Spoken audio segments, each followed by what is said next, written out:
আজকে যাচ্ছি পেয়ারা বাগান, আছি বিনয়কাঠি। রাস্তাটা দেখুন গাইস, কি সুন্দর। তো এখন আছি নবগ্রাম রোডের ব্রিজের এই জায়গা। বৃষ্টি হইতেছে, বন্ধু সে আছে, বৃষ্টি হইতেছে। এখন আমরা একটু পরেই যাবো কাছাকাছি পেয়ারা বাগানে। মুসুলধারে এখানে বৃষ্টি হইতেছে।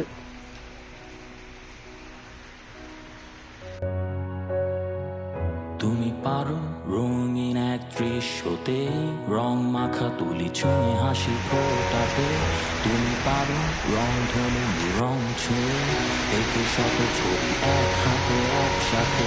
তুমি আসছি আটগড় কুড়িয়ানা। অবশেষে ভিডিও দেখুন গাইস, রাস্তা, বন্ধু আছে এখানে, ভিডিওটা কি সুন্দর। তো আটগড় কুড়িয়া আসলে আমাদের বরিশালের একটা সুন্দর দর্শনীয় স্থান, আপনারা সবাই আসবেন। পর এক সময় হবে প্রিয়জনের প্রয়োজনে। এই কিছু সময় যাবে কষ্টে, তবে বিশ্বাস স্রষ্টা বসে ও পারে। কি বলবো, দেখেন কত সুন্দর জায়গাটা, আসলে মারাত্মক। মাশাআল্লাহ, তার সৃষ্টি আসলে অনেক সুন্দর। দেখুন এই পাশে মেঘ, গাছ, পাশে খাল। আসলে এটা দেখার জন্য আপনাকে অবশ্যই বরিশাল আসতে হবে। কি সুন্দর। তার রঙে এক রঙিন রং ধনু এঁকে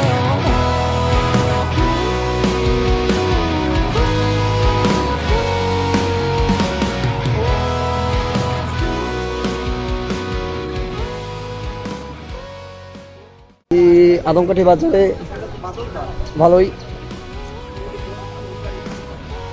খাল বিল সবই আছে এখানে।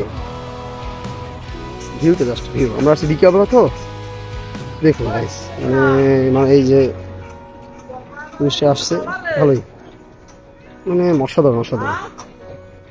আমরা আদমকাঠি বাজারে আছি, দেখুন। তো গাইস আছি কুড়িয়ানা বাজারে। তো খালে ভরপুর পানি, আর আমি পুরো কাক বেঁচে গেলাম সম্পূর্ণ, মোটামুটি ভালোই। দেখেন অবস্থা। তো এখন আসছি আমরা কুড়িয়ানা বাজারে নাস্তা দেখুন, সন্ধ্যার নাস্তা। সকালে আমরা আসছি সন্ধ্যার সময়, তো নাস্তা করলাম। আমার বন্ধু সে ভিডিও এডিটিংয়ে ব্যস্ত আছে। কুড়িয়ানা বাজার আমাদের ট্যুরটা শেষের দিকে, আমরা একটু পরে বরিশাল ব্যাক করতেছি।